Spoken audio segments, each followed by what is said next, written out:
Elizabeth Warren, even Canada can see that right-to-work laws in the U.S. undercut American workers. NAFTA renegotiations need to add a repeal to the provision that allows states to enact them at the expense of workers' wages, health care and pensions, she writes. So it probably came as a shock that one of Canada's main goals in this renegotiation is to get the United States to treat our own workers better. Canada doesn't want its workers competing with poorly treated laborers, including workers in the United States.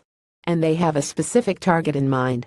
According to Canada's major newspaper The Globe and Mail, Canadian negotiators are urging the United States to roll back so-called state right-to-work laws that undercut worker power in the U.S. I'm glad we're renegotiating NAFTA because it has been a raw deal for American workers. But the Canadians are giving America a wake-up call. As negotiations continue, the United States should take a close look at how our own broken labor policies are hurting American workers and fix them.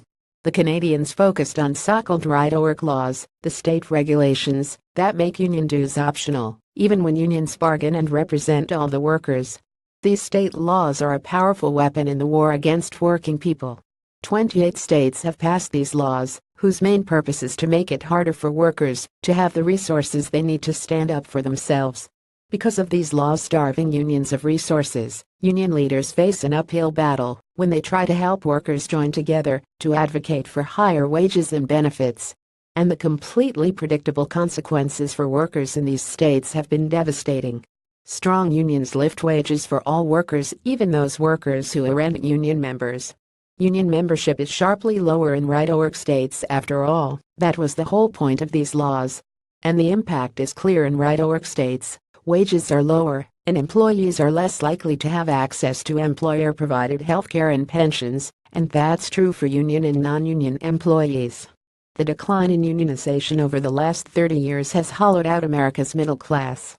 For the more than 40 million non-union people in America's private workforce, the lost wages add up to about $109 billion every year.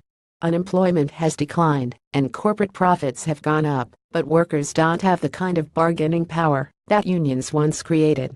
Instead of strengthening the rights of working people, the Trump administration has pushed in the opposite direction.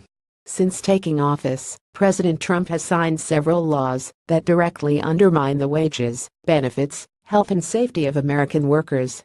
The President and the Republican Congress have rolled back rules designed to make sure federal contractors don't cheat their workers out of hard-earned wages. They've delayed safety standards that keep workers from being exposed to lethal carcinogenic materials. They've given shady financial advisors a few extra months to cheat hard-working Americans out of billions in retirement savings. The list goes on. The assault on America's workers didn't start with President Trump. For decades, armies of lawyers and lobbyists who represent a handful of giant corporations have pressed our federal and state governments to pursue policies that maximize corporate profits at the expense of the health, safety, and financial security of their workers. Over time, those laws have taken their toll. And now, instead of looking to America for the example of workers who enjoy the best pay, best benefits, and best working conditions in the world, our trading partners are complaining about working conditions in America that are falling below their own standards. A nation that cares about its workers shouldn't need foreign negotiators to sound the alarm. It's a national embarrassment, and it should spur us to action. That's why earlier last week I introduced a bill repealing the provision in the National Labor Relations Act that allows states to implement right-to-work laws. Giant companies that have become accustomed to squeezing every last dime of profit out of their workers in right-to-work states will fight any effort to improve workers' rights. But let's be clear, we don't allow these corporations to exploit their workers when we negotiate trade deals with countries like Colombia or Panama. As we renegotiate NAFTA, we shouldn't allow them to exploit workers in Canada and Mexico either. And above all, we must not let them exploit our own workers here at home.